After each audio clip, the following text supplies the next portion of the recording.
믿는 자 이 땅 위에 살아갈 동안 크고 넓은 주의 사랑 함께 전하세. 죽어가는 우리 형제 다 구원하고 온 세계가 주의 사랑 이룰 때까지 전파하리라. 세상 끝까지 전파하여라.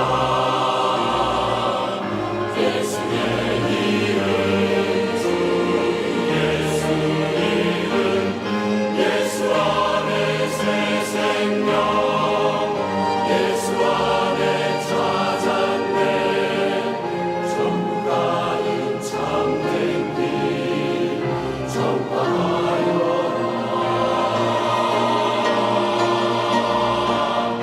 전파하여라.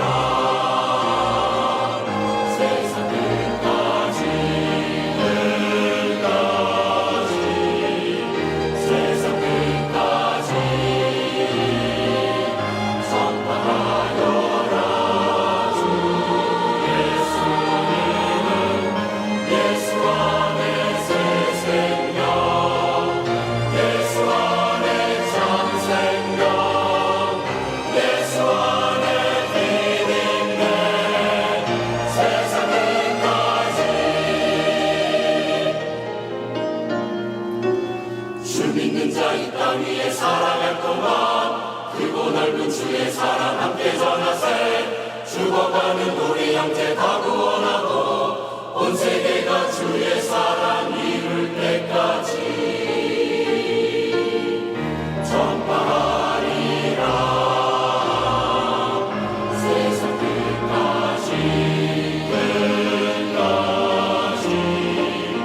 전파하여라.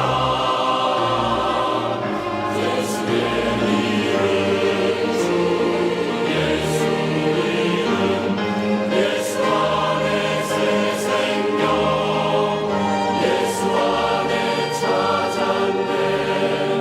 천국 가는 참된 길 전파하여라.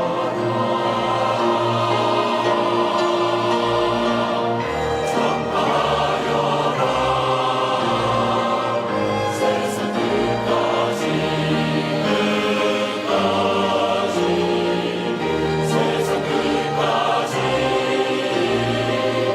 전파하여라. 주 예수 이름 예수 안에 새 생명 예수 안에 참 생명 예수 안에 비밀네.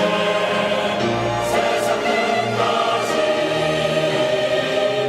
세상 끝까지 세상 끝까지 세상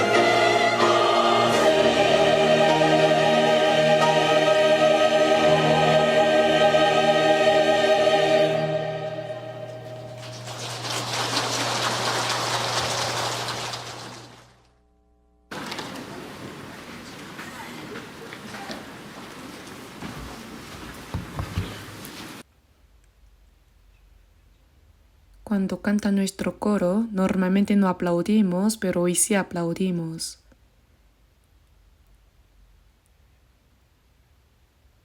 Sí, al concluir este año, estamos terminando este retiro de invierno llenos de la gracia de Dios. Han participado muchas personas de todo el país. Juntos hemos escuchado la palabra, hemos tenido comunión y también hemos tomado un tiempo para prepararnos y planificar el nuevo año.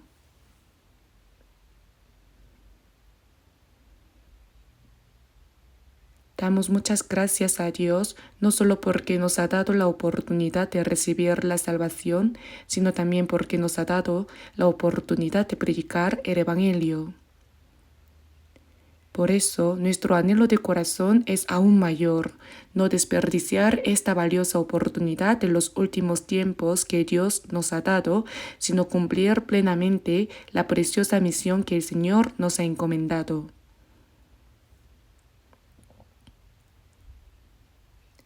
Hoy es el último tiempo de este retiro de invierno. Algunos, especialmente quienes viven de lejos o de otras regiones, hoy se encuentran en las iglesias a las que asisten, pero me han dicho que el mensaje que compartiré aquí hoy será transmitido en vivo a todo el país. Por eso creo que todos estaremos escuchando la misma palabra. Oremos juntos.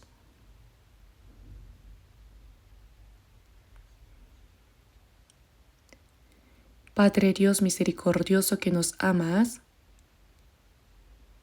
te damos gracias por la gran gracia con la que en este tiempo final que tú has determinado, nos has salvado y nos has distinguido como pueblo santo. Gracias porque estás con nosotros y nos ayudas para que en el tiempo que nos queda de vida vivamos sirviéndote, predicando el Evangelio y caminando en obediencia.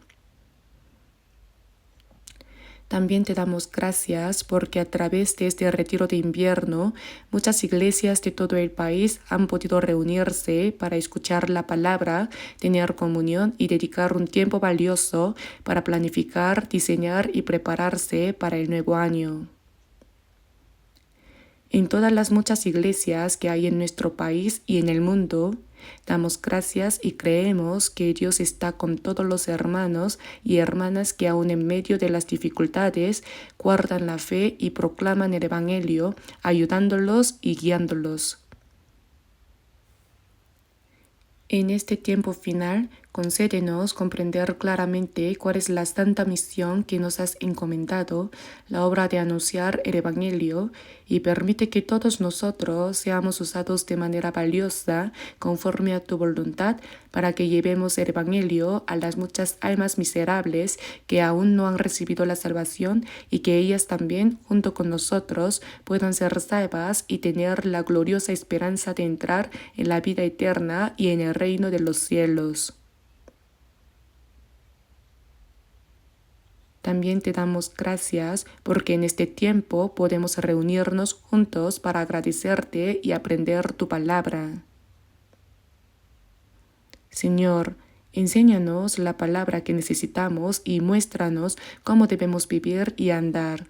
Sostén a cada uno de nosotros con tu palabra y con la mano de tu poder y guíanos conforme a tu voluntad. Oramos en el nombre de nuestro Señor Jesucristo. Amén.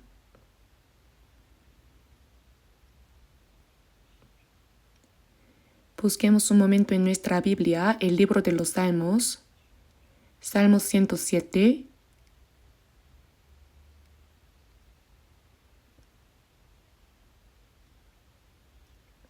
Salmo 107,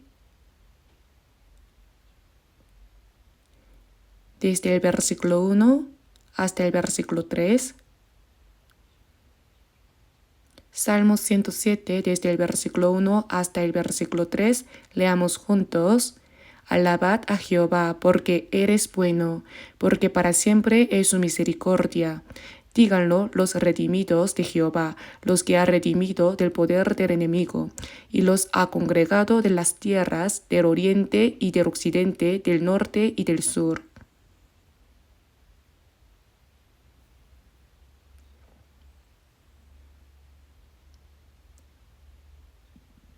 Esta palabra fue escrita hace aproximadamente 3000 años, pero expresa en forma de poesía la imagen de los santos que después de que Jesús viniera y consumara la obra de la salvación, fueron salvos y se hicieron uno en el Espíritu Santo.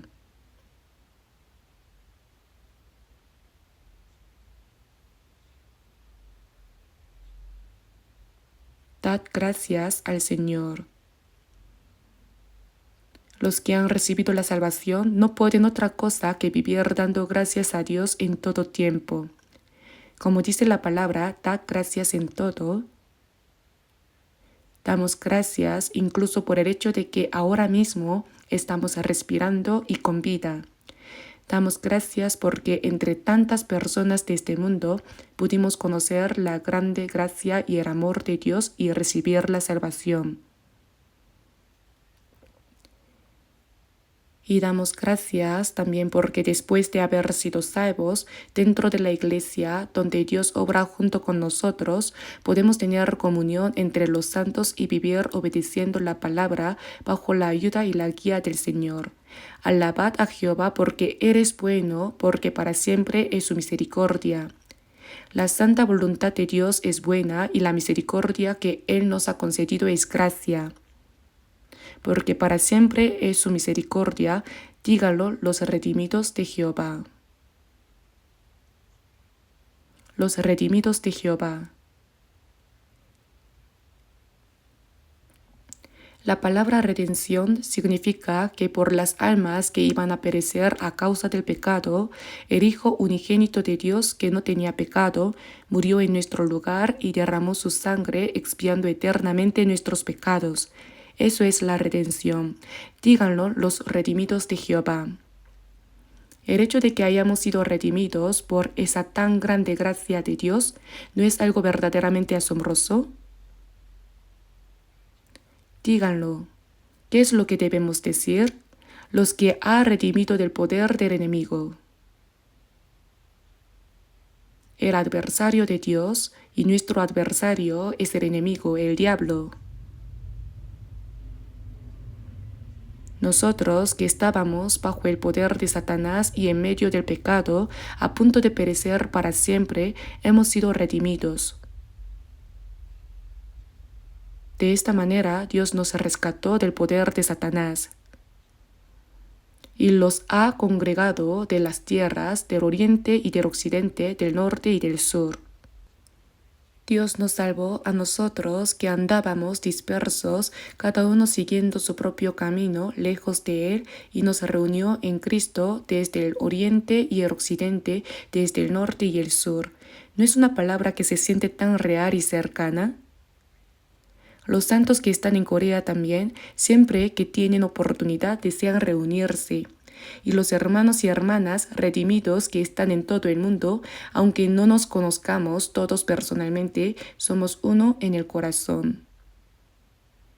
Si fuera posible, todos desearíamos reunirnos, tener comunión, alabar la gracia y la gloria de Dios y darle gloria a Él. Por eso está escrito, y los ha congregado de las tierras del oriente y del occidente, del norte y del sur. Pero en 2 de Tesalonicenses capítulo 2 leemos, pero con respecto a la venida de nuestro Señor Jesucristo y nuestra reunión con Él. Cuando el Señor regrese y venga en el aire, los santos que fueron salvos en el tiempo del Antiguo Testamento, desde Abraham e incluso antes, también estarán allí.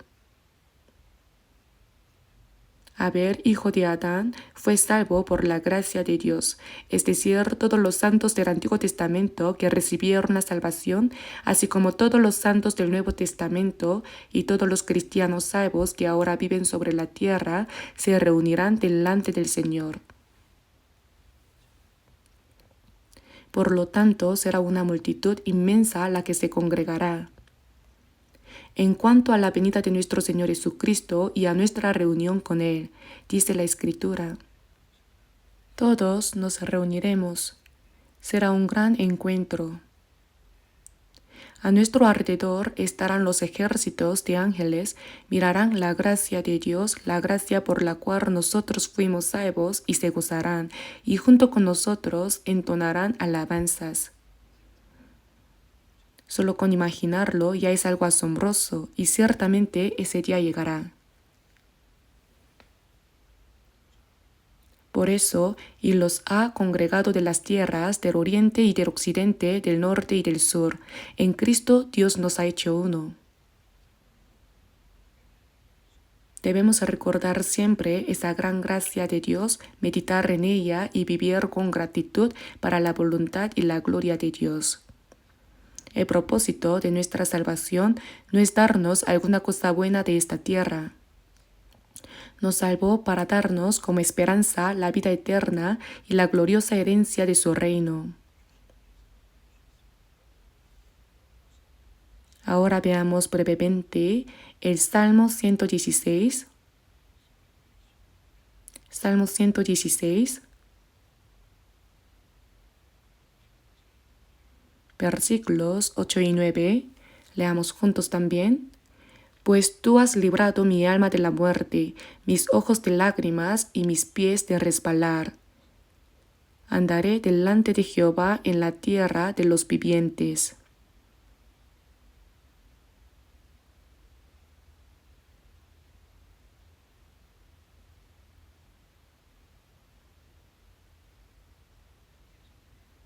Pues tú has librado mi alma de la muerte, del poder de la muerte eterna, y mis ojos de lágrimas. Las lágrimas son tristeza. Se dice que mientras vivimos en esta tierra, nacemos llorando, vivimos llorando y nos vamos llorando. Pues bien, el Señor nos ha librado de esas lágrimas y de esa tristeza a nosotros que tendríamos que vivir en medio de este dolor y aflicción. Si miramos Apocalipsis capítulo 21, en el nuevo cielo y la nueva tierra, dice, Dios mismo estará con ellos como su Dios, enjugará Dios toda lágrima de los ojos de ellos, como diciendo, Hijo, en ese mundo sufriste mucho, derramaste muchas lágrimas. Él dice que enjugará nuestras lágrimas, nos consolará, mis ojos de lágrimas. Pero los salvos también derraman muchas lágrimas por otra razón, lágrimas que se derraman para vivir conforme a la voluntad y la gloria de Dios y para anunciar el Evangelio. Mis ojos de lágrimas y mis pies de resbalar, mis pies de resbalar. Yo estaba tropezando en el pecado, cayendo a punto de precipitarme hasta el infierno, pero el Señor me sostuvo en el momento justo. ¿Qué palabra tan vívida y real es esta? Andaré delante de Jehová en la tierra de los vivientes. Mientras viva en esta tierra, antes me había apartado de Dios, cada uno seguía su propio camino y estuve a punto de ir al infierno, pero ahora, el resto de mi vida, andaré delante de Jehová en la tierra de los vivientes. Viviremos el resto de nuestros días delante de Dios. Ahora ya no podemos volver a vivir apartados de Dios. Y leamos juntos también desde el versículo 12 hasta el 14. Desde el versículo 12 hasta el 14, leamos juntos. ¿Qué pagaré a Jehová por todos los beneficios para conmigo? Tomaré la copa de la salvación e invocaré el nombre de Jehová. Ahora pagaré mis votos a Jehová delante de todo su pueblo. Aquí dice, ¿qué pagaré a Jehová por todos sus beneficios para conmigo? Esta es una expresión que solo pueden decir los cristianos que han sido redimidos por la gracia de Dios. ¿Qué pagaré a Jehová por todos sus beneficios para conmigo? Para salvar a un pecador como yo, el Hijo unigénito de Dios Jesucristo, según lo que dice Filipenses capítulo 2, versículo 6, siendo en forma de Dios, es decir, un ser igual al Dios creador, vino a esta tierra en forma de hombre.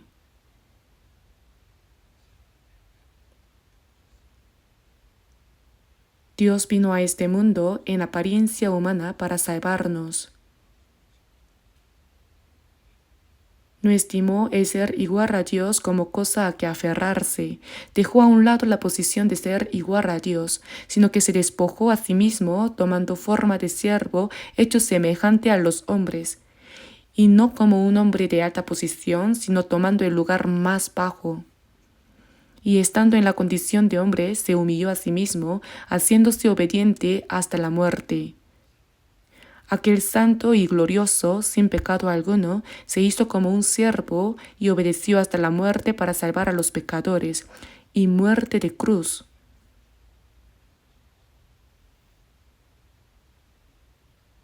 Así de grande es la gracia con la que nos salvó. El Hijo unigénito de Dios murió en lugar de un pecador como yo.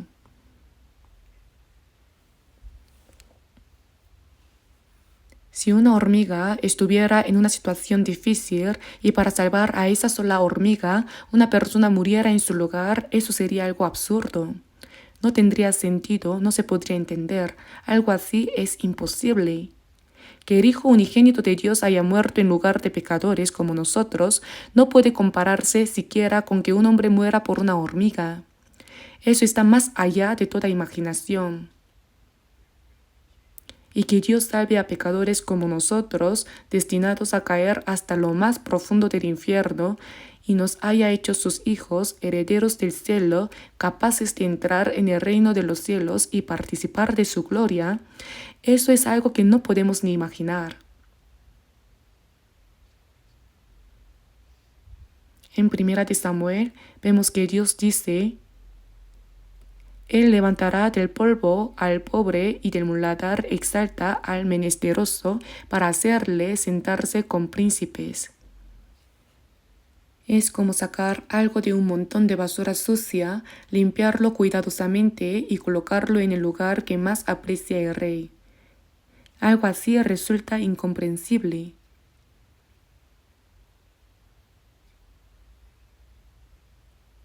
Él levanta del polvo al pobre y del muladar exalta al menesteroso para hacerle sentarse con príncipes y heredar un sitio de honor. Ese sitio glorioso. No lo podemos comprender, eso es obra de Dios. Y después de recibir la salvación, hasta que entremos en el reino de Dios, Él nos sigue guiando, cargando con nuestra debilidad, conduciéndonos en la verdad y ayudándonos. Toda esa gracia, ¿verdad? Por eso dice: ¿qué pagaré a Jehová por todos sus beneficios para conmigo? Esa gracia no debemos olvidarla ni por un momento. ¿Qué pagaré a Jehová por todos sus beneficios para conmigo? Esa gracia no la podemos pagar, pero en el himno dice: por ese amor y esa gracia, aunque no puedo pagarlas, con mi débil corazón y mi humilde cuerpo seré siervo del Señor. No puedo pagarla, pero yo soy siervo del Señor. Viviré únicamente para Él y conforme a su voluntad.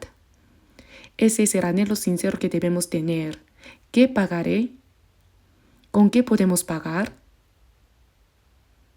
Después de haber sido salvos, ya no vivimos para cumplir nuestros propios deseos ni para lo que nosotros queremos, sino para pagar esa gracia.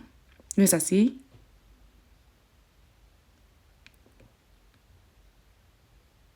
No debemos olvidar esa gracia. Cuando recordamos esa gracia, aún en medio de pruebas y dificultades, podemos vivir agradecidos y con gozo conforme a la voluntad del Señor. Por eso, ¿qué pagaré? La Biblia nos muestra cómo podemos pagar esa gracia. Después de haber recibido la salvación, para pagar la gracia de Dios, debemos vivir el resto de nuestra vida conforme a lo que dice 1 de Pedro capítulo 4, para no vivir el tiempo que resta en la carne conforme a las concupiscencias de los hombres, sino conforme a la voluntad de Dios. Así es como respondemos a esa gracia. Existe la expresión ingratitud, ¿verdad? La gracia que hemos recibido de nuestros padres también es grande y preciosa, por eso los honramos y les mostramos piedad filial. En realidad, nuestros padres nos dieron la vida, nos criaron, nos enseñaron y nos ayudaron. Esa gracia nunca podremos pagarla por completo. Pero cuando alguien desobedece a sus padres, se opone a ellos y les causa preocupación y dolor, se dice: ese es un hijo ingrato, totalmente falto de piedad filial. Por eso moralmente se dice que el pecado de la falta de piedad filial es el más grave. Entre 10.000 pecados, el mayor es la falta de piedad filial. De los 10 mandamientos son 10 en total. De ellos, 4 son mandamientos relacionados con Dios y 6 son mandamientos relacionados con las personas. El primero de los mandamientos relacionados con las personas es: honra a tu padre y a tu madre. Si honramos a nuestros padres, en Efesios capítulo 6 está escrito que es el primer mandamiento con promesa. Hay una promesa de bendición de Dios, para que te vaya bien y seas de larga vida sobre la tierra. Es decir, quien honra bien a sus padres mientras viva en esta tierra, prosperará en lo que hace y tendrá una larga vida. Espiritualmente, nuestro Padre es el Padre de nuestras almas, Dios. Quien honra bien a Dios también debe honrar bien a sus padres. Hacia arriba servimos a Dios y vivimos conforme a su voluntad, y en lo carnal respondemos a la gracia de nuestros padres. Pero hay quienes son desobedientes a sus padres e incluso les dicen, ¿por qué me diste a luz? ¿Qué has hecho por mí? Y se rebelan contra ellos. Eso está claramente equivocado. Quien no conoce la gracia de Dios, quien no ha sido salvo, no puede comprender qué es la gracia de Dios. En ese sentido no hay mucho que decir. Pero aún los que han sido salvos, habiendo recibido una gracia tan grande, con frecuencia la olvidan. Si no olvidáramos esa gracia, sino que viviéramos con gozo y gratitud, deberíamos vivir únicamente para el Señor que nos salvó, conforme a su voluntad y para agradarle. Pero no vivir así y en cambio vivir a nuestra manera, según lo que nos gusta, ¿no es un gran error? Por eso, ante la pregunta ¿qué pagaré a Jehová por todos sus beneficios para conmigo?, debemos, por medio de la palabra, meditar más en qué es la gracia de Dios, cuán grande y maravillosa es esa gracia, y aprender también cómo responder a ella. Y a partir de ahora debemos vivir constantemente una vida que pague esa gracia, una vida para la voluntad y la gloria de Dios, sin caer en pruebas ni tentaciones.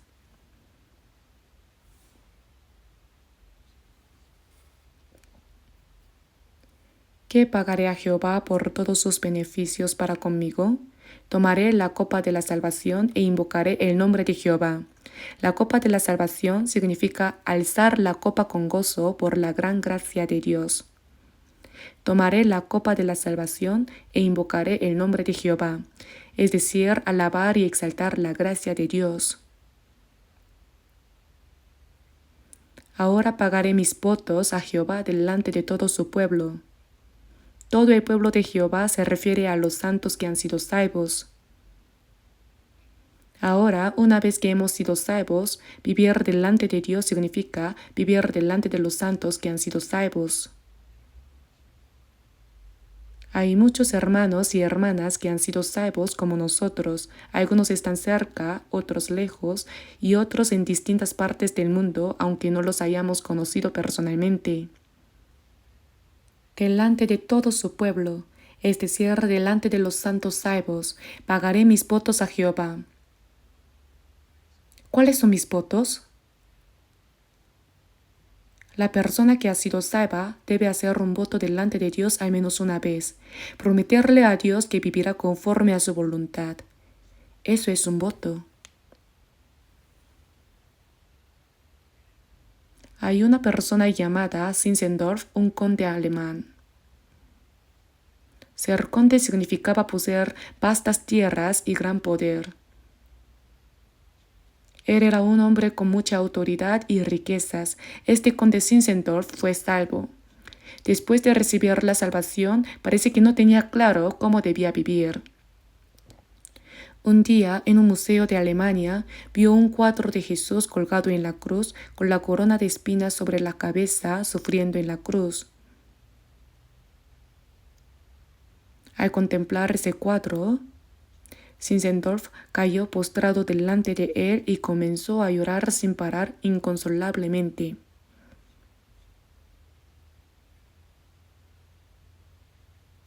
Pensó, el Señor sufrió así en la cruz, llevando la corona de espinas, y murió para salvar a un pecador como yo.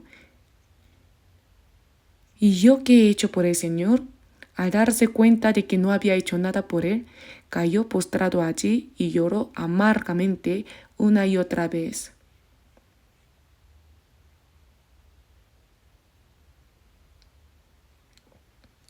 Y delante de ese cuadro hizo una promesa al Señor. A partir de ahora, viviré verdaderamente solo para el Señor. Por eso dedicó todas sus muchas riquezas a la obra de predicar el Evangelio. En Inglaterra, John Wesley, quien fue salvo después de haber sido pastor, ese John Wesley colaboró junto con Zinzendorf en la obra de predicar el Evangelio.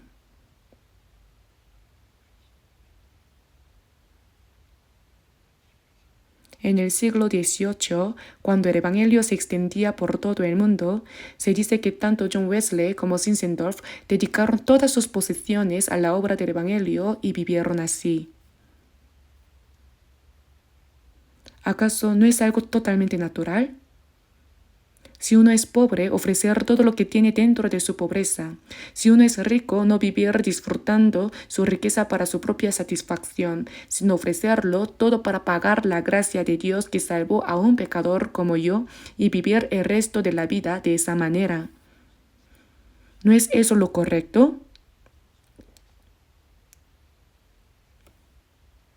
¿Y dónde se hace esto? Delante de todo su pueblo. Se hace delante de la comunidad santa, no yéndose lejos a hacer algo en secreto para que nadie lo sepa, sino delante de la comunidad santa. Pagaré mis votos a Jehová. Eso es un voto. Zinzendorf también prometió, de ahora en adelante viviré conforme a la voluntad de Dios, para el Evangelio del Señor y para la gloria del Señor. Eso es un voto, una promesa hecha a Dios. ¿Alguna vez, después de haber recibido la salvación, han hecho una promesa a Dios de vivir únicamente conforme a su voluntad para su voluntad y su gloria? Es necesario hacer un voto. Hay que hacer ese voto y vivir conforme a él. ¿Acaso hacer un voto da miedo? ¿Tememos no poder cumplirlo después de hacerlo? Si hacemos un voto, debemos cumplirlo. Mi alma, mi cuerpo y todo lo que soy ya pertenecen al Señor. Entonces, ¿qué tiene de difícil vivir para el Señor? ¿De qué habría que preocuparse? Vivir conforme a la voluntad del Señor y para su gloria es nuestro gozo y también nuestra gloria.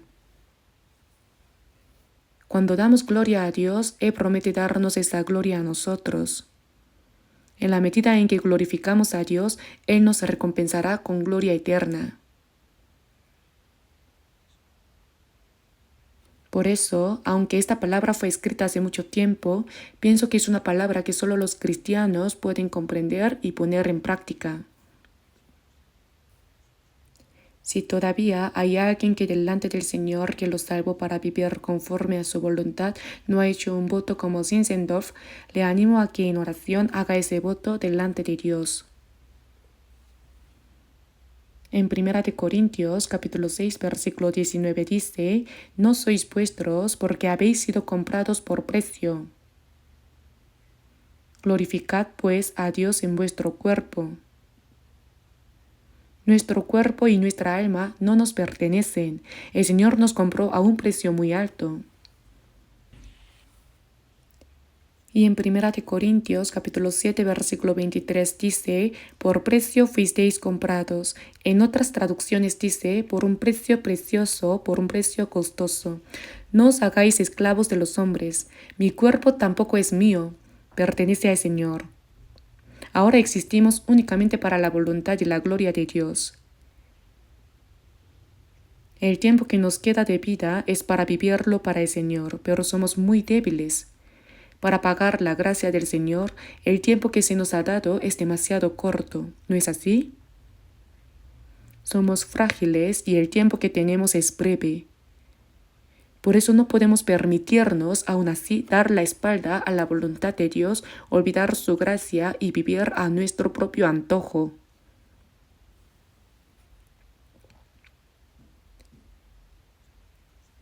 Nosotros, los cristianos, debemos vivir como hijos de Dios que han sido salvos. En la Biblia vemos cómo vivieron los apóstoles y los santos que nos precedieron.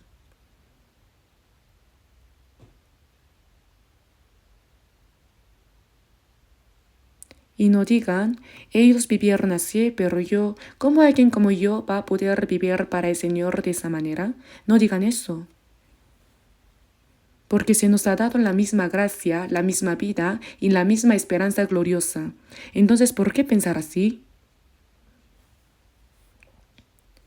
Por eso debemos vivir el resto de nuestra vida de tal manera que no tengamos de qué avergonzarnos delante de los santos, sino que podamos vivir con dignidad y honor delante de Dios y de los hombres. El tiempo que se nos ha dado es demasiado corto, ¿no es así? No te jactes del día de mañana, porque no sabes qué dará de sí el día. ¿Qué es vuestra vida? Ciertamente es neblina que se aparece por un poco de tiempo y luego se desvanece. En Santiago capítulo 4 versículo 13 dice: Hoy y mañana iremos a tal ciudad y estaremos allá un año y traficaremos y ganaremos.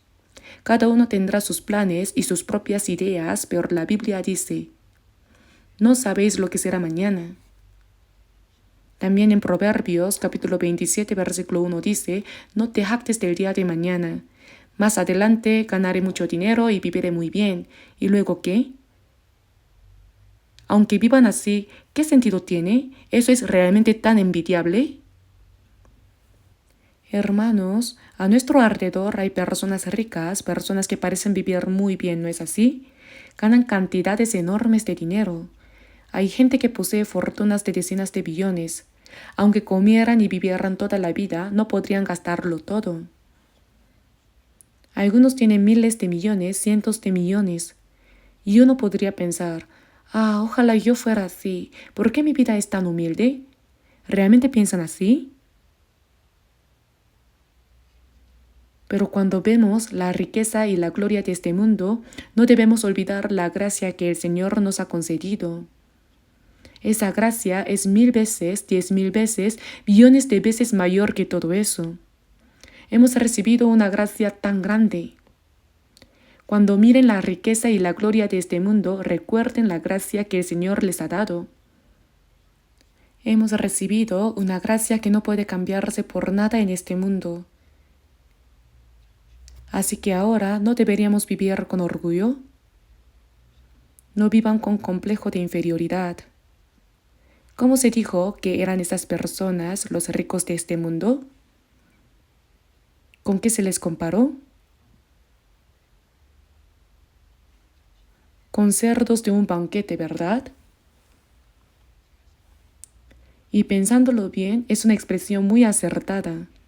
Al cerdo del banquete lo alimentan bien, lo engordan. Entonces el cerdo piensa: parece que mi dueño me quiere mucho, todos los días me da de comer. Si gruño, enseguida me trae más comida. Pero ¿cuál es el propósito? Engordarlo para matarlo el día del banquete. Hermanos, si lo piensan así, tiene todo el sentido. En Job capítulo 21 está escrito: ¿por qué viven los impíos y se envejecen y aún crecen en riquezas? Sus casas están a salvo de temor, ni tiene azote de Dios sobre ellos. Es decir, aumentan sus bienes, sus hijos son como rebaños, prosperan en todo. Y dice: pasan sus días en prosperidad y en paz descienden al Seol. Cuando uno lee Job capítulo 21, realmente se siente muy real. También en los Salmos aparece lo mismo. Al ver que los impíos prosperan, mientras uno intenta vivir conforme a la voluntad del Señor y aún así enfrenta sufrimientos y dificultades. Por eso al ver esto, el salmista dice: en cuanto a mí casi se deslizaron mis pies, por poco resbalaron mis pasos. Dijo: yo quiero vivir conforme a la voluntad de Dios y tengo dificultades, pero ¿por qué los impíos prosperan así? Es que a los impíos Dios los deja tranquilos hasta el día en que van al infierno, no interviene con ellos. Así como uno no se mete en lo que hacen los hijos de otros, del mismo modo a los que no han sido salvados Dios los deja. Pero a los hijos de Dios que han recibido la salvación, Él no los deja vivir como quieren. A través de pruebas y aflicciones nos entrena, nos forma y nos educa. ¿No es así? Ahora bien, en todo caso, nosotros los cristianos que hemos sido salvos, El título que quiero compartir hoy es La misión más grande del cristiano. Sinceramente me preocupa si podré hablar de este tema de una manera que esté a la altura del título. La misión más grande del cristiano. Los cristianos tenemos la misma vida que hemos recibido, la misma esperanza y el mismo propósito de vida. Hemos recibido la misma gracia, la misma vida y la misma esperanza, y ahora también tenemos el mismo propósito para vivir, ¿no es así? Por eso leamos brevemente juntos 2 de Corintios capítulo 5 versículo 15, 2 de Corintios capítulo 5 versículo 15, 2 de Corintios capítulo 5 versículo 15. Leamos juntos. Y por todos murió, para que los que viven ya no vivan para sí, sino para aquel que murió y resucitó por ellos.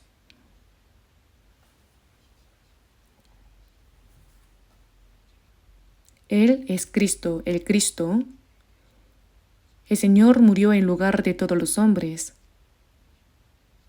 En realidad murió sustituyendo a todos, pero ahora el que ha sido salvo comprende esa gracia y reconoce: el Señor murió en lugar de un pecador como yo.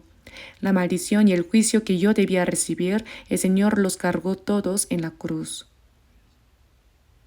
Por eso dice: y por todos murió, para que los que viven. ¿Quiénes son los que viven? Son las personas que han comprendido la gracia de Dios y han sido salvas. A los que no han sido salvos, la Biblia los llama muertos. Hay vivos y hay muertos. Y Él os dio vida a vosotros cuando estabais muertos en vuestros delitos y pecados. El hombre estaba muerto por sus delitos y pecados, pero cuando es salvo, ese espíritu que estaba muerto es vivificado. Así que para que los que viven ya no vivan para sí, sino para aquel que murió y resucitó por ellos. ¿Para qué murió el Señor en nuestro lugar y nos salvó?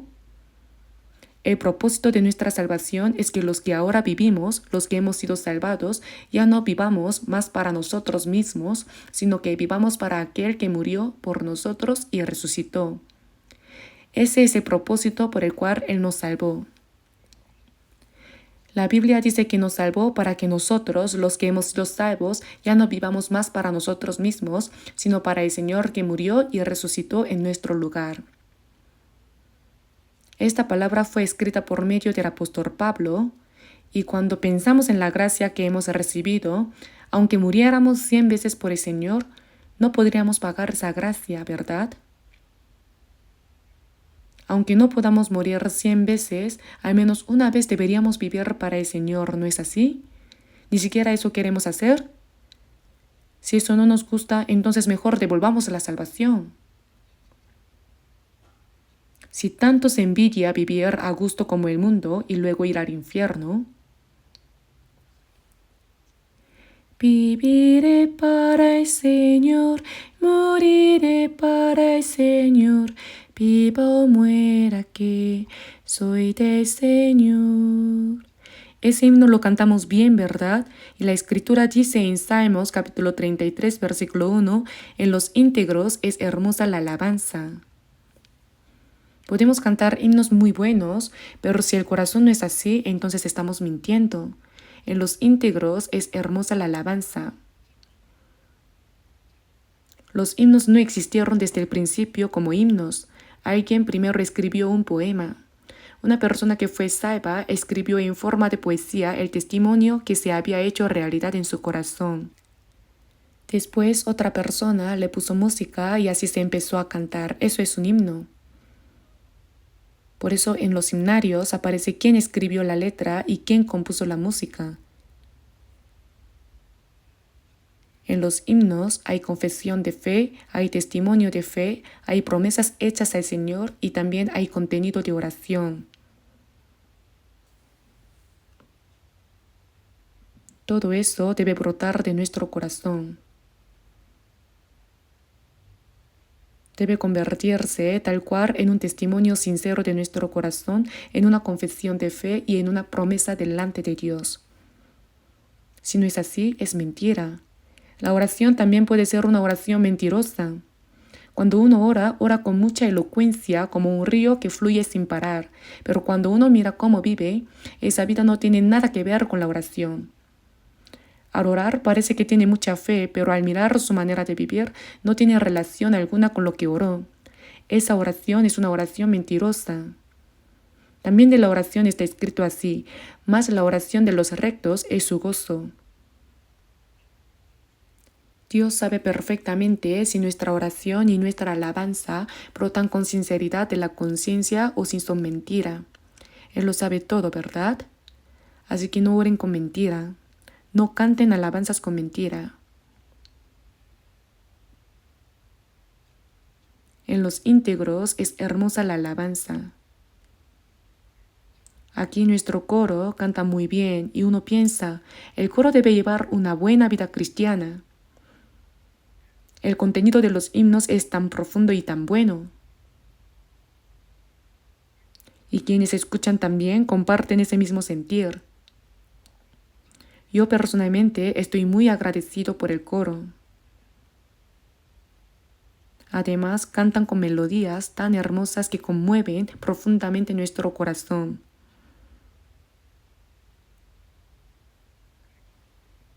Bien, ahora veamos también un momento Romanos capítulo 14.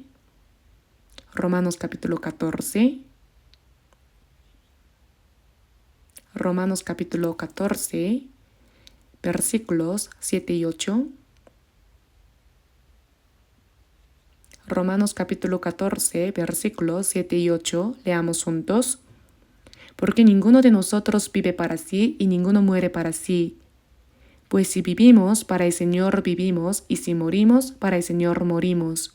Así pues, sea que vivamos o que muramos, del Señor somos.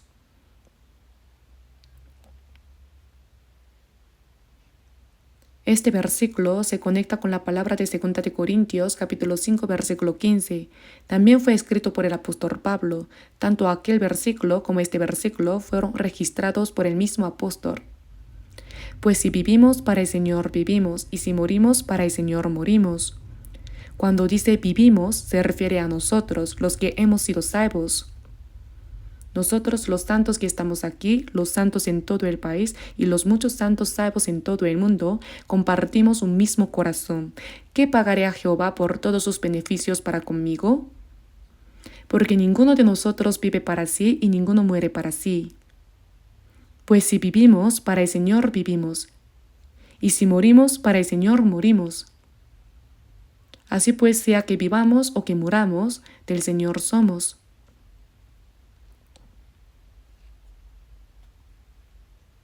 Antes existían los siervos, ¿verdad? Pero no se trataba simplemente de un peón que trabajaba en la casa de un rico. En aquellos tiempos, cuando existía el sistema de la esclavitud, a las personas se las compraba con dinero. Si alguien compraba un buey con dinero, podía hacerlo trabajar o incluso matarlo, todo dependía del dueño, ¿no es así? Por eso al siervo en griego se le llama doulos, es decir, esclavo. El apóstol Pablo, al escribir el Nuevo Testamento, tanto en Romanos como en Filipenses, dice en Romanos capítulo 1, versículo 1, Pablo, siervo de Jesucristo. Él consideraba un gran honor llamarse a sí mismo siervo de Jesucristo. El siervo es una persona que ha sido comprada a un precio muy alto, ha sido comprada. Por lo tanto, existe únicamente para su Señor. El siervo no tiene derecho a vivir para sí mismo ni libertad para decidir sobre su muerte, por lo que no puede tener planes propios, ni deseos propios, ni opiniones propias. Existe únicamente para su Señor. Nosotros somos siervos de Jesucristo. El Señor murió en nuestro lugar. Por nosotros, el Señor se hizo siervo hasta la muerte. Jesús dijo, Como el Hijo del Hombre no vino para ser servido, sino para servir, y para dar su vida en rescate por muchos. El Señor murió hasta el final para servirnos verdaderamente. Entonces, ¿cómo debemos pagar esa gracia? Debemos convertirnos en siervos de Cristo, ¿no es así? Nosotros no tenemos derecho a vivir para nosotros mismos ni libertad para decidir sobre nuestra muerte, porque ninguno de nosotros vive para sí y ninguno muere para sí. Pues si vivimos, para el Señor vivimos, y si morimos, para el Señor morimos. ¿Por qué? Porque sea que vivamos o que muramos, del Señor somos. La persona que está dispuesta a morir por el Señor puede vivir correctamente para el Señor. Piénsenlo bien. ¿Estamos preparados para morir por el Señor? Si lo estamos, entonces también podemos vivir correctamente. El que vive correctamente para el Señor es el que tiene derecho a morir por el Señor. ¿Acaso Dios permite que cualquiera muera por Él? Solo quien ha vivido para el Señor puede al final morir para el Señor. El que vive según su propio deseo puede morir para el Señor. Eso no tiene sentido. Primero se vive para el Señor y luego se muere para el Señor. Así vivieron los apóstoles y todos los santos que nos precedieron, vivieron para el Señor y murieron para el Señor. Si una persona que ha recibido la salvación vive para sí misma y muere para sí misma, eso es una maldición, una maldición. No tiene ningún valor en absoluto. Y por todos murió, para que los que viven ya no vivan para sí, sino para aquel que murió y resucitó por ellos. Este es el propósito por el cual Él nos salvó. Por eso leamos también juntos Romanos capítulo 14, versículo 9. Porque Cristo para esto murió y resucitó y volvió a vivir, para ser Señor así de los muertos como de los que viven. Para esto, ¿para qué? Para que el cristiano salvo no viva para sí mismo ni muera para sí mismo, sino que viva para el Señor y muera para el Señor. Para ese propósito el Señor murió y resucitó en nuestro lugar. Ese es el propósito por el cual Él nos salvó. Si no lo sienten de manera real, escriban este versículo bíblico y pónganlo bien delante de su escritorio o colóquenlo en el techo para verlo antes de dormir. No debemos olvidarlo ni por un instante. Cristo para esto murió y resucitó. ¿Para qué? Para que el que ha sido salvo no viva para sí mismo ni muera para sí mismo, sino que tanto si vive como si muere lo haga para el Señor. Por eso el Señor murió en nuestro lugar. Cuando vivimos para el Señor y llegamos incluso a morir para el Señor, entonces se cumple el propósito por el cual Él nos salvó. ¿Cuánto se alegrará el Señor? Él podrá decir con satisfacción y gozo: valió la pena morir en lugar de esa persona. Morí y resucité para darle vida eterna. ¿No es así?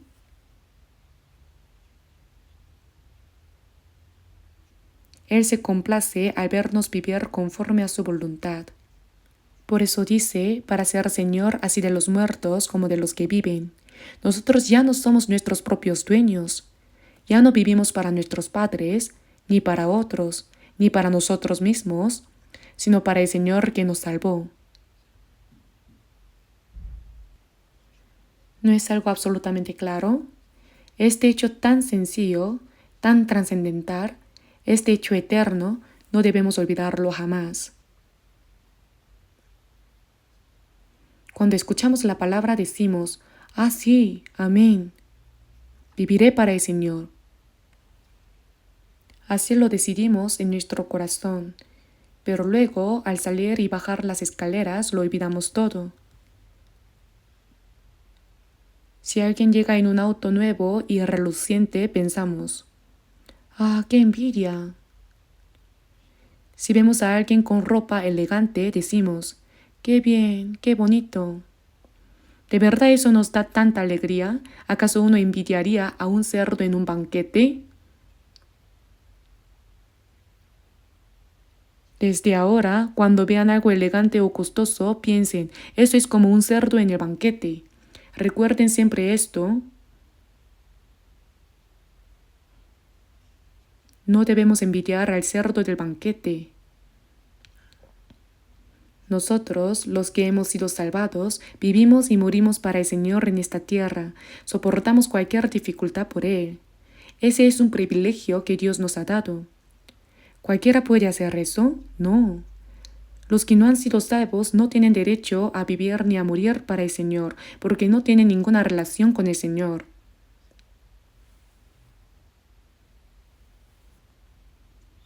Por eso, veamos por un momento el Salmo 118, versículo 17.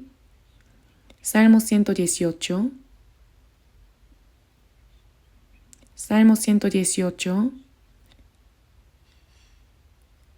versículo 17. Leamos juntos. No moriré, sino que viviré y contaré las obras de Jehová. No moriré, sino que viviré. El que ha sido salvo no debe morir, sino vivir. Cuando un cristiano muere, ¿a dónde va? Estimada es a los ojos de Jehová la muerte de sus santos. Cuando un salvo muere, Dios lo considera algo muy valioso. En Apocalipsis capítulo 14 versículo 13 dice: Oí una voz que desde el cielo me decía: escribe, bienaventurados de aquí en adelante los muertos que mueren en el Señor. Si dice el Espíritu, descansarán de sus trabajos, porque sus obras con ellos siguen. Quienes han sido salvos y viven para el Señor y luego mueren en el Señor, descansarán de sus trabajos, porque sus obras con ellos siguen. Quien vivió conforme a la voluntad del Señor para pagar su gracia, al morir termina su trabajo en la tierra y entra inmediatamente en gloria.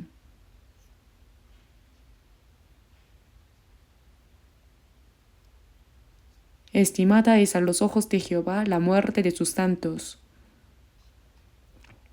Cuando Dios ve a un salvo morir después de llevar una vida cristiana, lo considera valioso. ¿Tienen miedo de morir? No debemos vivir y morir de cualquier manera. Si vivimos conforme a la voluntad del Señor y morimos por Él, ¿cuán maravilloso es eso? El apóstol Pablo estuvo desnudo, hambriento, sin dormir, sin comer, pasó frío y tembló, fue azotado innumerables veces, encarcelado muchas veces y estuvo al borde de la muerte. ¿Cuánto sufrió? Pero en 2 de Timoteo capítulo 4 dice: he peleado la buena batalla, he acabado la carrera, he guardado la fe. Por lo demás me está guardada la corona de justicia, la cual me dará el Señor juez justo en aquel día. ¡Qué himno de victoria más impresionante! Cuando Jesús murió en la cruz dijo: consumado es. Es algo maravilloso. Él vino a este mundo, murió en la cruz, pagó por el pecado del hombre y completó toda la obra de salvación de las almas. Consumado es. Luego entró en su gloria. El apóstol Pablo también, al morir, cantó su victoria diciendo: he acabado la carrera, he guardado la fe. Por lo demás me está guardada la corona de justicia, la cual me dará el Señor, juez justo, en aquel día. La salvación nos la dio el Señor al morir en la cruz y derramar su sangre, pero después de haber sido salvos, vivimos para el Señor, que es el juez justo. El Señor que nos salvó es, al mismo tiempo, nuestro juez justo. En Apocalipsis capítulo 22, versículo 12, dice: he aquí yo vengo pronto y mi galardón conmigo. El Señor que viene tiene en sus manos la recompensa que dará a cada persona, para recompensar a cada uno según sea su obra. Dice a cada uno. Todos recibimos la salvación, pero la vida cristiana de cada uno es diferente. Algunas personas viven o mueren completamente por el Señor, enfrentando cualquier sufrimiento, dificultad o prueba solo por Él. En cambio, hay quienes, aunque dicen haber recibido la salvación, viven de manera cómoda y conveniente según les convenga. Aunque uno reciba la verdadera salvación y tenga comodidad en la carne, ¿acaso eso es bendición? Vamos a ver cuál es la verdadera bendición. No, eso no lo es. Cuando el Señor venga para recompensar a cada uno según sea su obra. En 1 de Corintios capítulo 4 dice, entonces cada uno recibirá su alabanza de Dios. ¿Solo habrá alabanzas? No, también habrá reprensiones. Habrá tanto la alabanza, buen siervo y fiel, como la reprensión, siervo malo y negligente.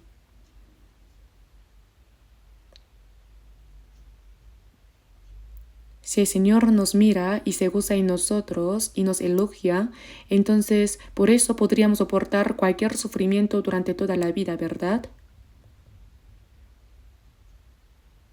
Delante del Señor que nos salvó, no debería suceder que aunque hayamos recibido la salvación, cuando el Señor nos mire se sienta avergonzado por nosotros y muestre tristeza.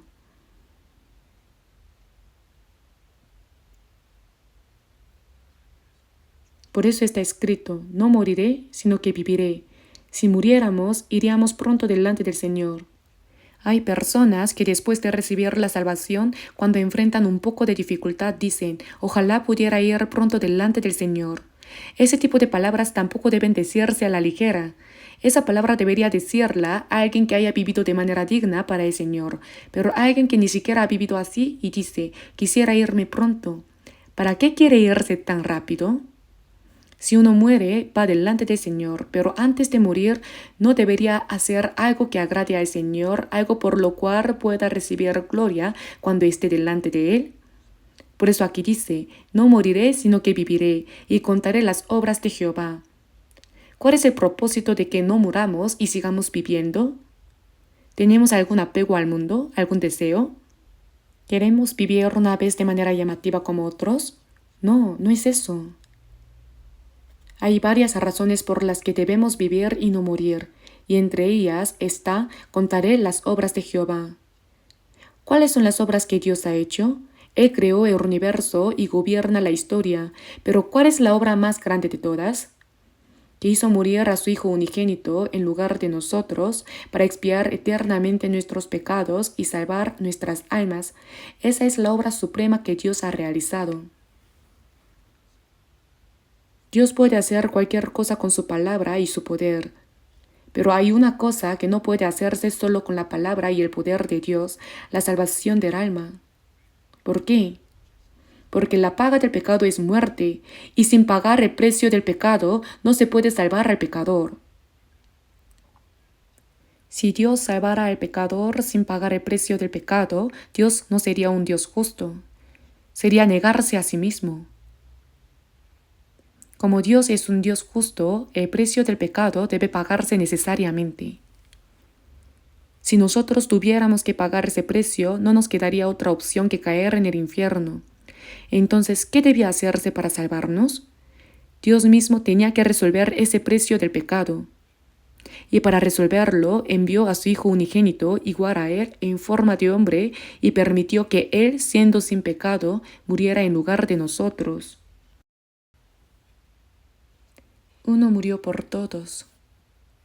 Jesús no es descendiente de Adán.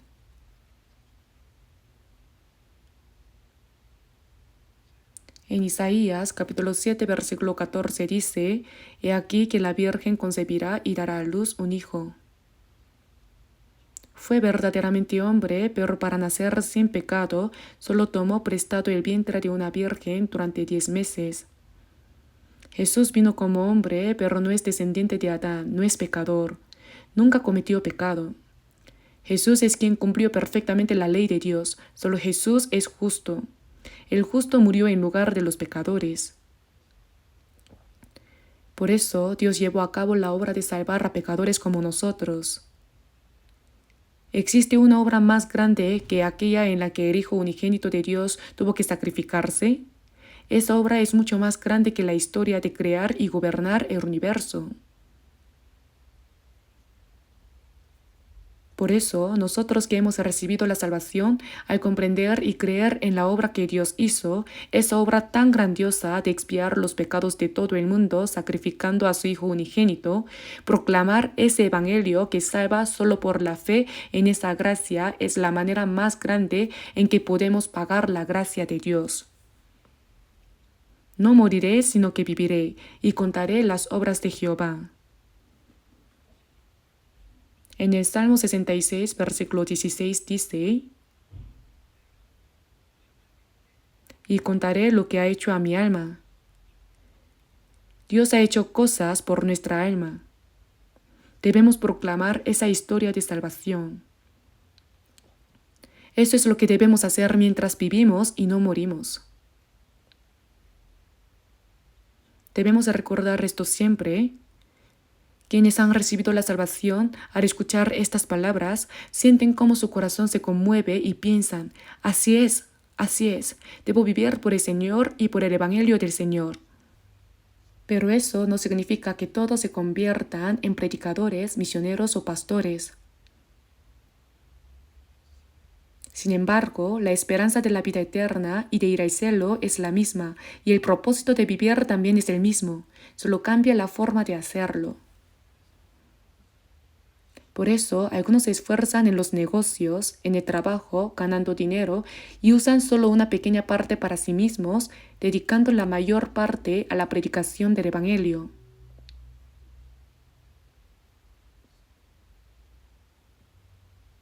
Hay muchos hermanos y hermanas así.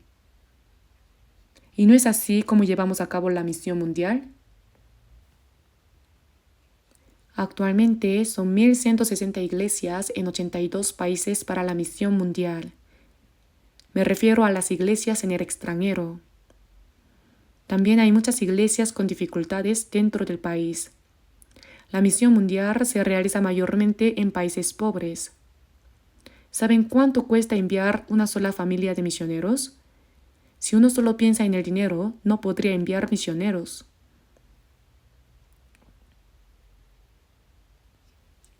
Se debe preparar la casa donde vivirán, también el edificio de la iglesia, el centro de retiro, comprarles un automóvil, cubrir la educación de los hijos y su manutención. Cada 3 años vienen a su país de origen con toda la familia y se debe pagar todos los pasajes. Por eso, este año se pagó, disculpen que lo diga, 21.000 millones de won para la misión en el extranjero. Pero los pastores no enfatizan: hagan ofrendas, no se hace. En el último retiro de invierno lo mencioné una vez. Eso podemos hacerlo entre nosotros. Las personas que no han sido salvas podrían pensar: aquí también insisten en las ofrendas. Por eso a los pastores nos gusta menos predicar sobre las ofrendas. Incluso sin hacerlo, todo va bien naturalmente sin dificultad. Y cuando digo naturalmente, no significa por sí solo. Los hermanos y hermanas, aunque no se les diga, ya saben lo que han aprendido. Los que han sido salvos saben conscientemente cómo deben vivir delante del Señor y lo ponen en práctica. Por eso se puede llevar a cabo la misión mundial. Puede que yo no pueda ir como misionero, pero puedo enviar a otros misioneros. ¿Cómo se envía a un misionero? En Toronto, Canadá, falleció un pastor llamado Oswald Smith de la People's Church. En un libro que escribió titulado El gran deber de la vida de los santos, Pasión por las almas, lo he leído varias veces, incluso llorando mientras leía. Era una persona extraordinaria. En una sola iglesia envió a 350 misioneros. Colocaba frente a la congregación a la persona que iba a ser enviada como misionero y decía: vamos a enviar a esta persona como misionero. ¿Quién la enviará? La gente respondía: sí, yo la enviaré, nosotros la enviaremos. Y así enviaron a 350 personas. En su libro decía que antes de morir quería enviar a 400. Esto fue en la People's Church de Canadá. Después de su muerte, su hijo Paul Smith no logró hacer lo mismo.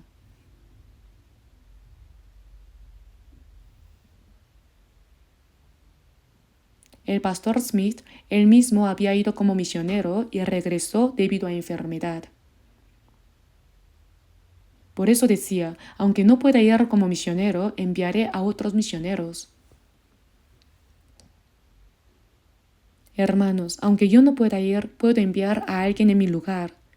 Si yo solo no puedo, la iglesia puede enviar juntos, ¿verdad? Podemos hacerlo.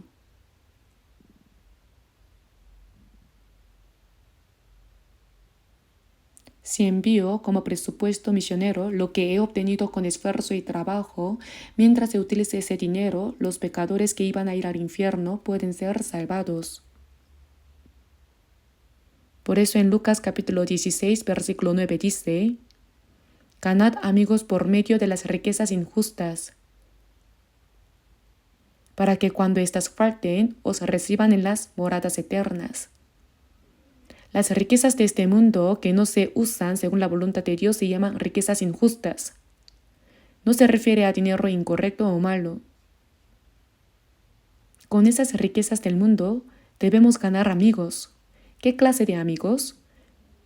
No amigos de copas ni amigos extraños, sino amigos para la morada eterna, amigos que irán al cielo. Como dice Juan capítulo 15, nadie tiene mayor amor que este, que uno ponga su vida por sus amigos. Vosotros sois mis amigos si hacéis lo que yo os mando. El Señor murió en la cruz para salvar a pecadores como nosotros y hacernos sus amigos. Es decir, murió en la cruz para hacernos amigos eternos.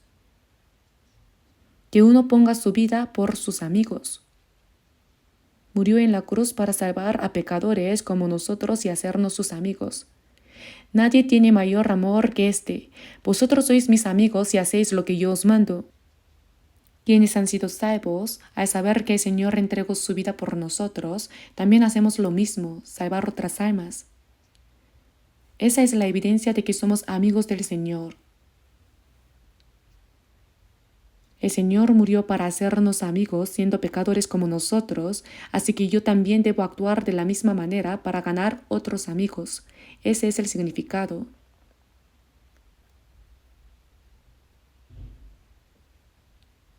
Por eso vivimos en esta tierra para pagar la gracia de Dios, y entre todas las formas de corresponder, la más grande es dar testimonio de la gracia del Señor y salvar a las muchas almas que están destinadas a perecer.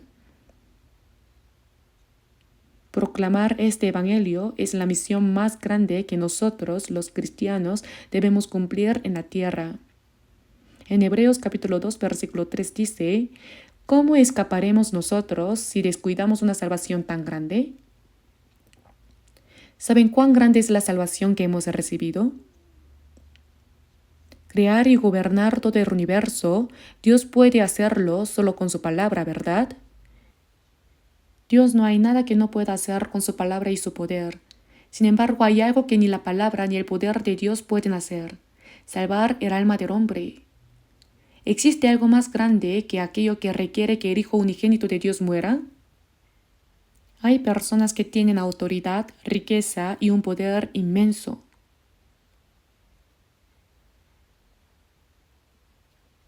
Pero si hubiera algo que solo pudiera resolverse entregando a su único hijo hasta la muerte, no existiría nada más grande que eso. Si Dios pudiera salvarnos sin que su Hijo unigénito muriera en la cruz, ¿por qué lo envió al mundo para morir de la manera más miserable en la cruz, sufriendo y derramando toda su sangre? Porque no había otro camino. Por eso está escrito una salvación tan grande. Hermanos, ¿saben cuán grande es la salvación que hemos recibido? Parece que muchos no lo saben bien. ¿Cómo escaparemos nosotros si descuidamos una salvación tan grande? Descuidar significa tratarla como algo trivial, sin valor. Así menospreció Esaú la primogenitura. Lo hizo de manera ligera, sin prestarle atención. La primogenitura que le correspondía la vendió por un plato de lentejas.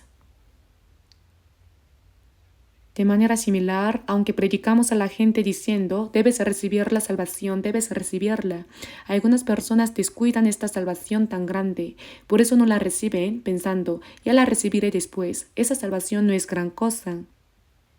Fui a un área rural en la provincia de Cholabukto para evangelizar y muchos jóvenes fueron salvados. Incluso los miembros del coro se salvaron, así que toda la iglesia estaba llena de jóvenes, a pesar de ser una iglesia rural. Todos estaban muy felices, pero había un anciano que me dijo: ¿se alegran por esa clase de salvación? Yo dije: ¿qué dijo? ¿Dijo esa clase de salvación? Su rostro se puso rojo y dijo: tiene razón, me equivoqué. Pero no era un error. En su corazón pensaba esa clase de salvación. Él había construido varias iglesias rurales y dijo que había hecho grandes cosas en la iglesia. Pero al ver que alguien se alegraba solo por recibir la salvación, menospreció esa salvación.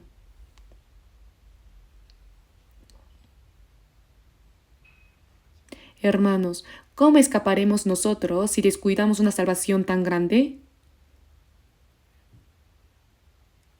La salvación que hemos recibido es tan grande y valiosa que aunque conozcamos el valor de nuestra propia salvación, no debemos menospreciar la salvación de otros.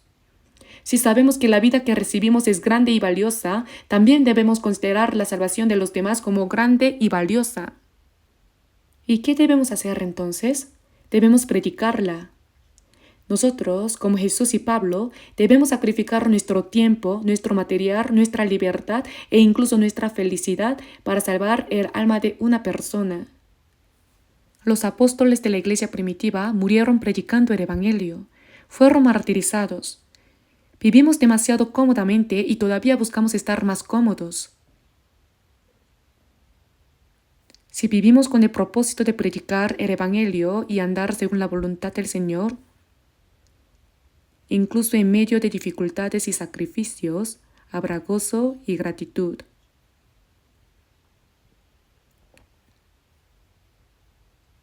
Por eso, proclamar el Evangelio y salvar el alma de una persona es un mandato solemne que el Señor nos ha dado, la misión más grande en la tierra, el propósito de nuestra vida como cristianos y también un privilegio. Hermanos, aunque el presidente de Estados Unidos hable con gran autoridad como si fuera un gobernante del mundo, ¿puede él con todo su poder salvar el alma de una sola persona? Ni muerto podría hacerlo. El hombre más rico del mundo podría con toda su fortuna salvar el alma de una sola persona. Tampoco puede. Un médico que puede salvar a un paciente moribundo puede curar el alma de una sola persona. De ninguna manera. Incluso ahora que los científicos envían cohetes a la Luna y a Marte, ¿puede un científico enviar un alma al cielo? No, nadie puede. Pero nosotros sí podemos. Nosotros sí podemos hacerlo. ¿Podemos descuidar una salvación tan grande cuando tenemos la capacidad de hacerlo? ¿Vamos a vivir olvidando esa gran obra que podemos realizar? Con un poco de ayuda, alguien que va camino al infierno puede ir al cielo. Hermanos, supongamos que voy conduciendo por la carretera y veo a una persona que está muriendo a causa de un accidente de tránsito. Yo soy el primero en verlo. ¿Qué debería hacer? ¿Pasar de largo diciendo: ¡ay, qué pena, ya se va a morir? No. Por muy ocupado que esté, debo detenerme, subirlo a mi auto y llevarlo al hospital o llamar de inmediato al 911 para salvarle la vida. En fin, debo hacer todo lo que esté a mi alcance para salvar a esa persona, ¿verdad? Si uno ve a alguien muriendo y hace como si no lo hubiera visto porque está ocupado o le resulta molesto, eso es un homicidio indirecto, ¿no es así?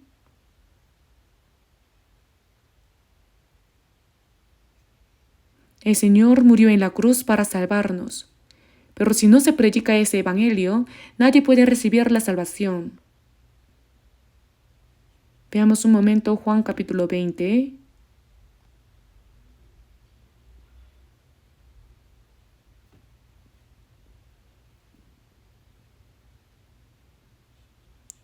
Juan capítulo 20, versículo 19.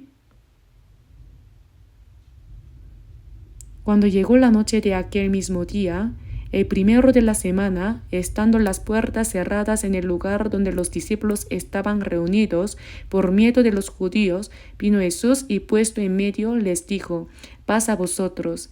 Y cuando les hubo dicho esto, les mostró las manos y el costado, y los discípulos se regocijaron viendo al Señor. Entonces Jesús les dijo otra vez: paz a vosotros. Como me envió el Padre, así también yo os envío. Y habiendo dicho esto, sopló y les dijo: recibid el Espíritu Santo. A quienes remitiereis los pecados, les son remitidos, y a quienes se los retuviereis, les son retenidos. Se apareció Jesús resucitado.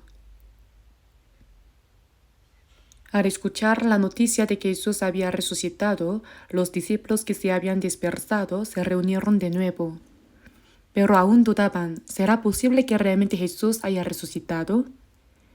Por miedo a los judíos cerraron las puertas con llave y de repente Jesús apareció en medio del cuarto. El cuerpo resucitado de Jesús es espiritual, puede aparecer y desaparecer a voluntad, y aunque las puertas estén bien cerradas, puede manifestarse dentro de la casa. Si vemos Lucas capítulo 24, al principio los discípulos estaban espantados y atemorizados y pensaban que veían espíritu. Jesús dijo: porque un espíritu no tiene carne ni huesos, como veis que yo tengo, solo había derramado sangre. Jesús dijo: paz a vosotros, mostrando las marcas de los clavos en sus manos y la herida en su costado. Luego dijo: como me envió el Padre, así también yo os envío. ¿Cuál fue el propósito por el cual el Padre lo envió? El Hijo unigénito de Dios sin pecado fue enviado para morir por los pecadores, derramando su sangre para nuestra salvación, cumpliendo así la obra de redención. Y después de cumplir todo esto, resucitó. Como me envió el Padre, así también yo os envío. Jesús murió y resucitó para cumplir la obra de salvación, y al decir yo os envío, nos está diciendo: proclamen ese evangelio. Envió a los discípulos para que difundieran la obra de salvación que Él completó al morir y resucitar. Y no solo a los discípulos, sino también a nosotros, nos envió a proclamar la obra de salvación, ¿verdad? Como dice Romanos capítulo 10, versículo 14, ¿cómo pues invocarán a aquel en el cual no han creído? ¿Y cómo creerán en aquel de quien no han oído? ¿Y cómo oirán sin haber quien les predique? Aunque Jesús murió en la cruz y completó la obra de salvación, si nadie proclama esa obra, nadie podrá ser salvo. Hermanos, ¿acaso alguien ha recibido la salvación por sí solo, usando solo su inteligencia, sin que nadie le haya predicado?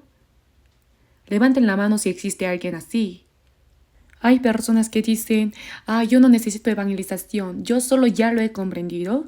No, eso no sucede. Todos hemos sido salvos porque alguien orando y testificando del Evangelio y de la gracia de Dios que salva nos llevó a creer. ¿Y cómo creerán en aquel de quien no han oído? ¿Y cómo oirán sin haber quien les predique? Así que la fe es por el oír y el oír por la palabra de Dios. Debemos escuchar y comprender la palabra para poder creer. Aunque nosotros hayamos recibido la salvación, si los salvos se quedan callados y no la proclaman, nadie podrá ser salvo. ¿Qué deben hacer entonces? Jesús dijo: recibid el Espíritu Santo. A quienes remitiereis los pecados, les son remitidos, y a quienes se los retuviereis, les son retenidos. Todo santo tiene el Espíritu Santo. En Pentecostés el Espíritu Santo descendió y el propósito de la venida del Espíritu Santo es dar testimonio de la gracia del Señor. Como está escrito: el Espíritu de verdad, el cual procede del Padre, Él dará testimonio acerca de mí. El Espíritu Santo habita en los santos salvos, y cuando están llenos del Espíritu Santo proclaman el Evangelio del Señor.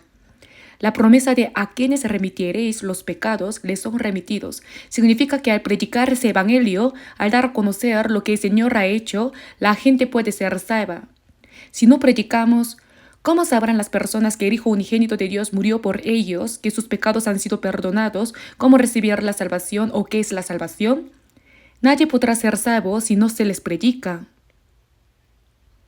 La expresión a quienes remitiereis los pecados les son remitidos significa que al testificar de lo que el Señor ha hecho, los pecadores reciben perdón y son salvos. A quienes se los retuviereis les son retenidos. Significa que si no predicamos y dejamos a la gente así, van al infierno tal como están. ¿Qué vamos a hacer? Debemos hacerlo. Hermanos, ¿hay algo más grande que un ser humano pueda hacer que predicar el Evangelio y salvar el alma de una persona? No hay. ¿Y cómo predicarán si no fueren enviados? Si hemos sido enviados, ¿cómo vamos a quedarnos callados? Jesús fue enviado para cumplir la obra de salvación muriendo en la cruz y Él cumplió ese propósito. En Juan capítulo 17, la noche antes de morir, Jesús oró diciendo: Yo te he glorificado en la tierra, he acabado la obra que me diste que hiciese. Ya había decidido morir en la cruz y resucitar. Entonces, ¿qué somos los salvos? Somos aquellos enviados a dar a conocer esa verdad. Si hemos sido enviados, ¿cómo vamos a quedarnos callados? Debemos predicar.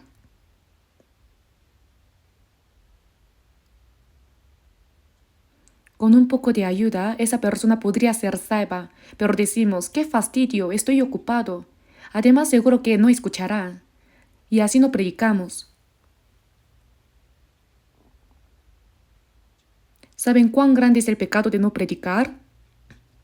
En Santiago capítulo 4, versículo 17 dice: Y al que sabe hacer lo bueno y no lo hace, ¿qué más dice? Le es pecado. Ya lo saben bien. ¿Cuál es un acto más bueno que predicar el Evangelio, es decir, lo bueno, y salvar el alma de una persona? En Filipenses capítulo 1, versículo 5 dice: Por vuestra comunión en el Evangelio desde el primer día hasta ahora. Los salvos participan en la comunión desde el día en que fueron salvos. En esa comunión se proclama el Evangelio. Estando persuadido de esto, que el que comenzó en vosotros la buena obra, la perfeccionará hasta el día de Jesucristo. Dios hizo la buena obra en los santos salvos. La obra más buena es predicar el Evangelio a los pecadores que van camino al infierno para que sean salvos. Esa buena obra debe continuar hasta que el Señor venga. Efesios capítulo 3, versículo 20 dice: Y a aquel que es poderoso para hacer todas las cosas mucho más abundantemente de lo que pedimos o entendemos, según el poder que actúa en nosotros. Que actúa en nosotros. Dios obra en los salvos. ¿Qué obra? La obra de la salvación. Si se unen, vivirán. Si se dispersan, si se unen, ¿quién vive? Muchas almas son salvadas. Cuando los salvos se esfuerzan y cooperan juntos. Aunque el carbón arda intensamente, si se lo esparce se apaga, ¿lo entienden? El Evangelio no se realiza porque yo solo sea inteligente o trabaje duro, es la cooperación. En nosotros el Señor obra. Individualmente podemos parecer débiles, pero cuando nos reunimos, como el fuego que se apaga puede encenderse nuevamente si se junta, lo mismo pasa con el Evangelio. Aunque individualmente seamos débiles y sin fuerza, si oramos juntos y cooperamos por el Evangelio, el Señor obra entre nosotros. Para hacer todas las cosas mucho más abundantemente de lo que pedimos o entendimos, según el poder que actúa en nosotros. ¿Qué entendemos y qué pensamos? Que más almas sean salvadas, para hacer todas las cosas mucho más abundantemente. Si nos dispersamos, muchas personas irán al infierno. Si nos unimos, muchas almas serán salvadas. Ahora un momento en Proverbios capítulo 24, que estamos por terminar. Proverbios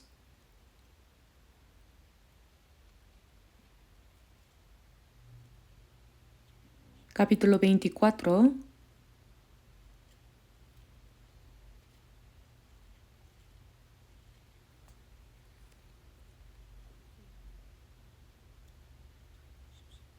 Proverbios capítulo 24, versículos 11 al 12. Versículos 11 al 12, leamos juntos. Libra a los que son llevados a la muerte, salva a los que están en peligro de muerte. Porque si dijeres, ciertamente no lo supimos, ¿acaso no lo entenderá el que pesa los corazones? El que mira por tu alma, Él lo conocerá, y dará al hombre según sus obras.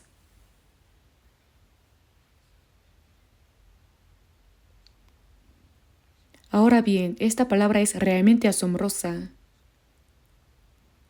Libra a los que son llevados a la muerte, es decir, a los que son arrastrados al infierno.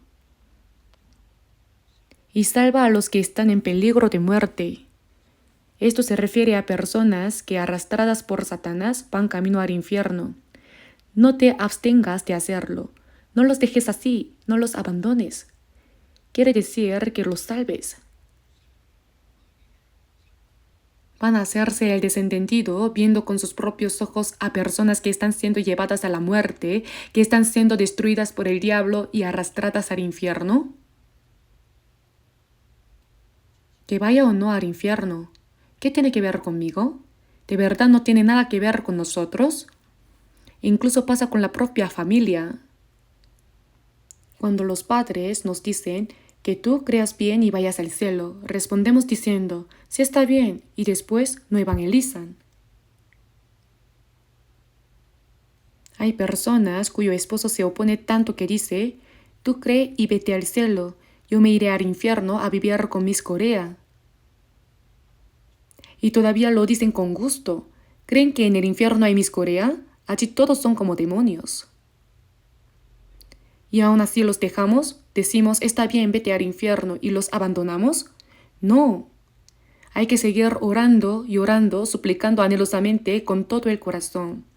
Aunque tome tiempo, pueden llegar a recibir la salvación. No se desanimen.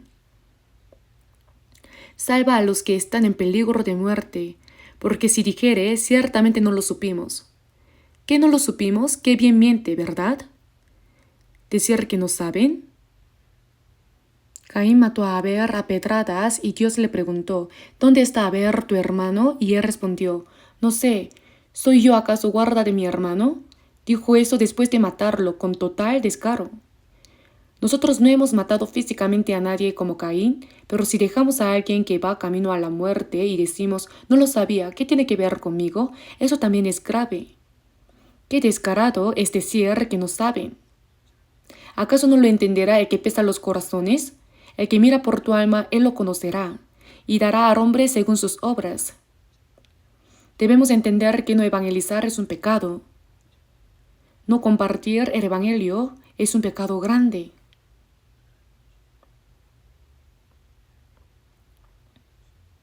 En 1 Corintios, capítulo 9, versículo 16, el apóstol Pablo dijo, pues si anuncio el evangelio, no tengo por qué gloriarme, porque me es impuesta necesidad, y ay de mí si no anunciare el evangelio.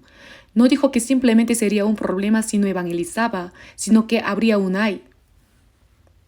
Dios nos ha dado la gracia de poder proclamar el evangelio y también nos ha dado su palabra, pero no la compartimos. En Ezequiel capítulo 3, versículo 17, leemos, Hijo de hombre, yo te he puesto por atalaya a la casa de Israel. Oirás pues tú la palabra de mi boca y los amonestarás de mi parte. El atalaya está en la torre de vigilancia y ve que el enemigo se acerca. ¿Qué debe hacer? ¿Toca la trompeta de dormir? No, toca la trompeta de advertencia. Si el atalaya ve al enemigo y permanece dormido, toda la ciudad será destruida. Por eso Dios dice al atalaya, su sangre demandaré de tu mano. Si no predicamos la palabra a los impíos y ellos mueren, Dios pedirá cuentas por esa sangre. Hay responsabilidad. Pero si proclamamos y ellos no escuchan, él morirá por su maldad, pero tú habrás librado tu alma. Evangelizar y quien no escuche no nos hace responsables, pero si no evangelizamos, sí somos responsables. Ahora también deben entender que no predicar el evangelio es un pecado. Vivimos en los últimos tiempos y en estos últimos tiempos Dios nos ha confiado la misión más grande de proclamar el último evangelio.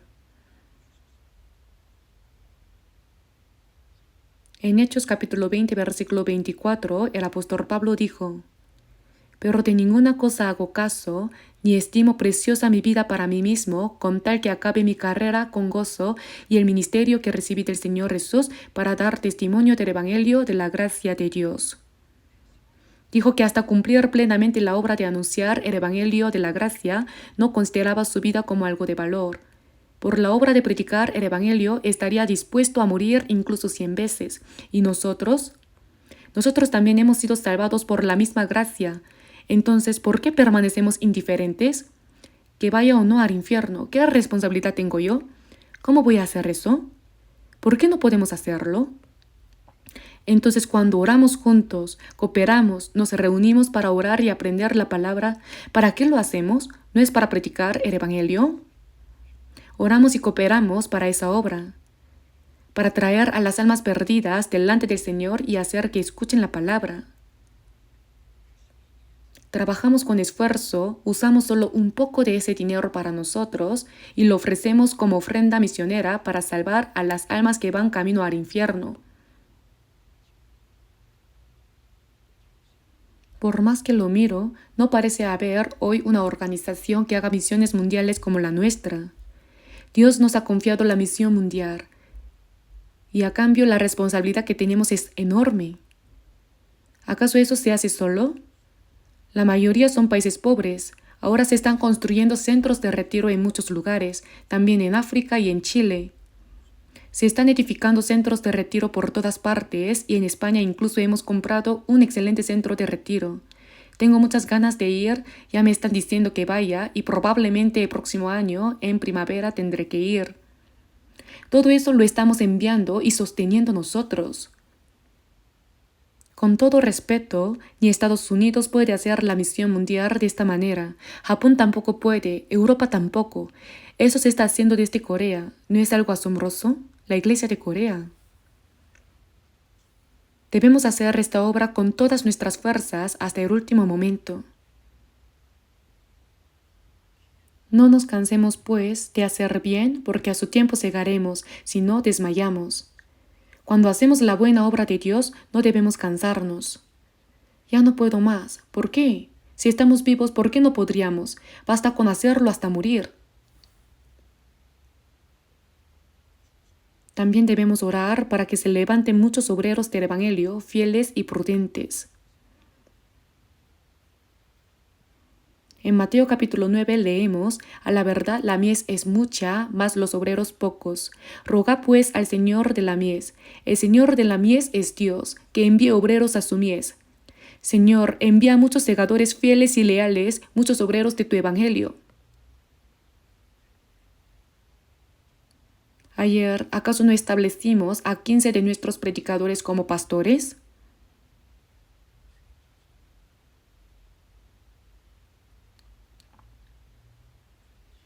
Dios nos ha dado muchos obreros fieles y leales. Nosotros debemos orar por los obreros que Dios ha levantado y ayudarlos para que puedan predicar el Evangelio.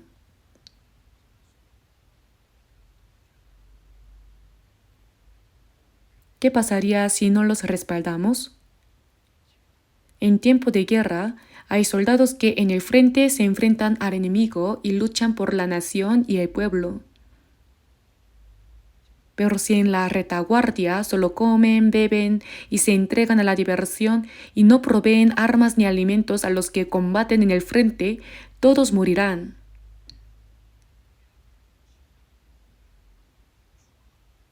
Los que están en la retaguardia deben orar, cooperar y ayudar a los soldados que en el frente arriesgan su vida luchando contra el enemigo. Tenemos muchísimo que hacer. El propósito de nuestra vida es únicamente la obra de predicar el Evangelio, y hay muchas cosas que cada uno puede hacer.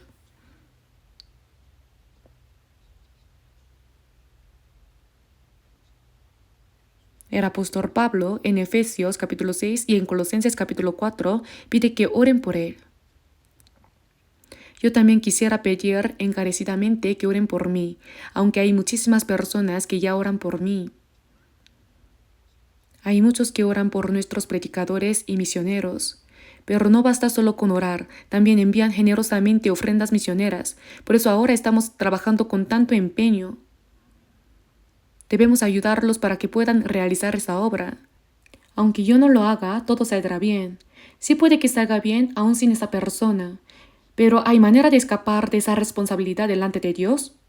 Cuando Dios pregunte, después de haber sido salvo, ¿qué hiciste?, ¿qué responderán? Hay algo que pueden hacer, búsquenlo. ¿Por qué no habría? El día de la venida del Señor está demasiado cerca. No nos quedan muchos días para evangelizar. Por eso, en el último tiempo que se nos ha concedido, debemos hacer lo que podamos hacer. Aunque no lo hayamos hecho hasta ahora, desde este nuevo año podemos comenzar con un corazón renovado. No es tarde. Demos lo mejor de nosotros. Damos gracias de que el Señor no haya venido en este 2025.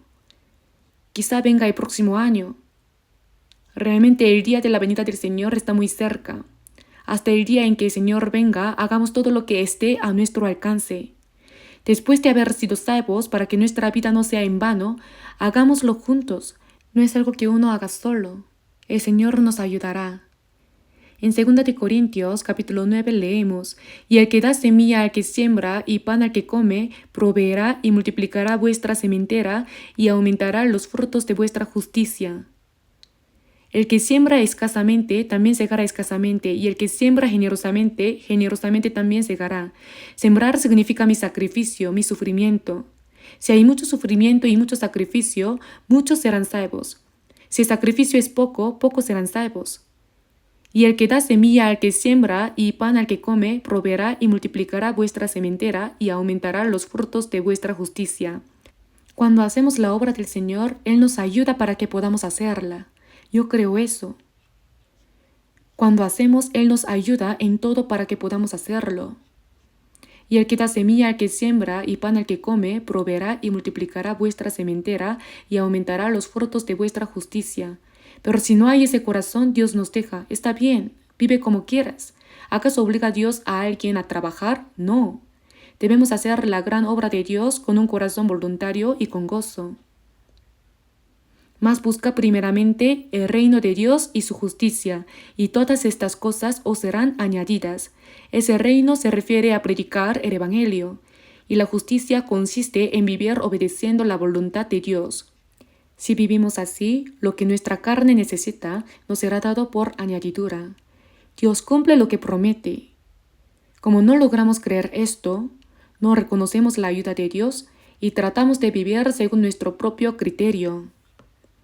Pero si vivimos conforme a la voluntad de Dios, predicando el Evangelio y obedeciéndole, Él nos dará todo lo que necesitamos. Dios alimenta a las aves del cielo y como dice, y si la hierba del campo que hoy es y mañana se echa en el horno, Dios la viste así, ¿no habrá mucho más a vosotros, hombres de poca fe? Y nos reprende. Vivamos de manera admirable hasta el día en que el Señor venga, ¿de acuerdo? Por eso, en esta vida corta que se nos ha concedido, para que podamos cumplir una obra aún mayor de Dios, les pido que repitan conmigo: año de misión mundial, con todo el corazón, con todas las fuerzas, movilizando a todos. Ese ha sido nuestro lema durante varios años. ¿Cómo era?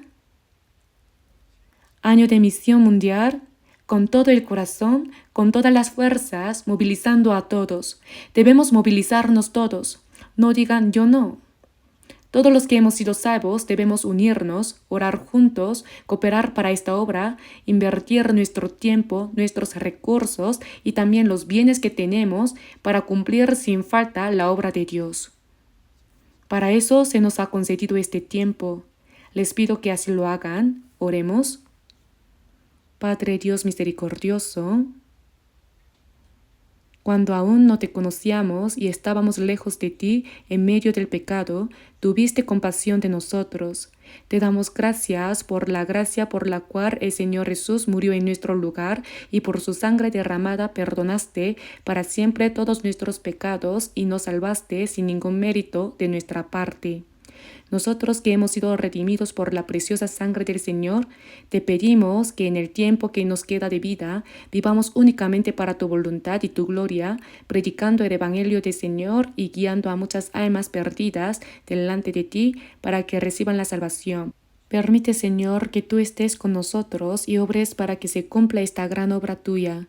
Te rogamos por todas las iglesias de todo el país y por los muchos santos en el mundo entero, que en este tiempo final podamos cumplir plenamente la santa obra que nos has encomendado y que se realice una obra de salvación aún mayor que el Señor desea, de modo que muchas almas sean salvadas y esto sea gozo y gloria para ti, Padre Dios.